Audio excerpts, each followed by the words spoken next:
नमस्कार दोस्तों, welcome to the Hindi book channel. आज पुनर्नवा बुक के बारे में चर्चा करेंगे।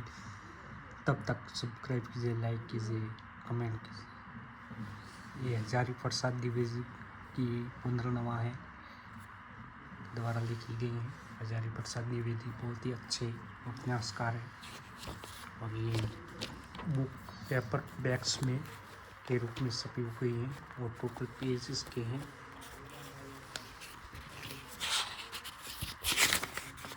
310 पेज है टोटल। यहाँ पर हजारी प्रसाद द्विवेदी पुनर्नवा के बारे में लिखते हैं। यहाँ समरी दी गई हुई है ध्यानपूर्वक, ठीक है।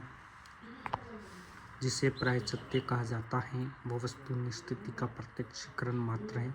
लोग सत्य को जानते हैं, समझते नहीं, और इसलिए सत्य कई बार बहुत कड़वा तो लगता है, वह भ्रामक भी होता है। फिलहाल जनसाधारण ही नहीं, समाज के शीर्ष व्यक्ति भी कई बार लोकवाद और लोक स्तुति के झूठे प्रपंचों में फंसकर पथभ्रष्ट हो जाते हैं। पुनर्नवा ऐसे ही लोकवादों से दिग्भ्रांत चरित्रों की एक कहानी है।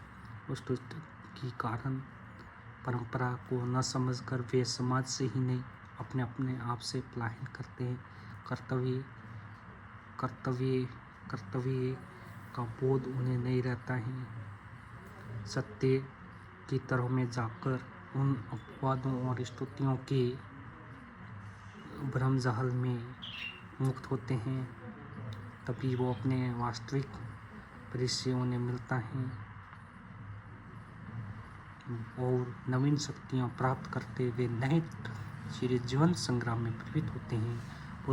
पुनर्नवा ऐसे हीन चरित्र व्यक्तियों की कहानी भी है जो युग युग से समाज की लालसा सहते आए हैं, किंतु स्वभाव और शालीनता की कोई किरणें जिनके अंतर में छिपी रहती हैं और एक दिन ये किरण ज्योति बनकर न केवल उनके अपने बल्कि दूसरे के बाह्य जीवन को भी आलोकित कर देती है। पुनर्नवा 14वीं शताब्दी की घटनाओं पर आधारित ऐतिहासिक उपन्यास है और लेकिन जिन प्रश्नों को यहाँ उठाया गया है चिरंतन है और उनका प्रस्तुतीकरण निर्वहन में आचार्य द्विवेदी ने अत्यंत वैज्ञानिक एवं प्रगतिशील दृष्टिकोण का परिचय दिया है।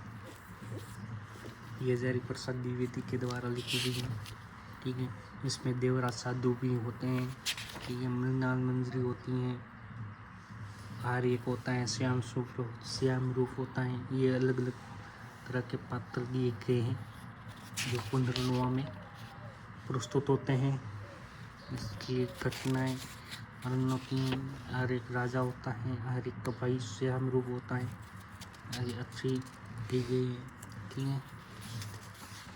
देवरात ने इसे बड़े व्याकुल स्वर में पढ़ा कि उनका स्वर काँप रहा है था। ऐसा जान पड़ता था कि नबी कुंवर से निकले शब्द जो समस्त चक्रों को अनायास ही बेधक निकट गए।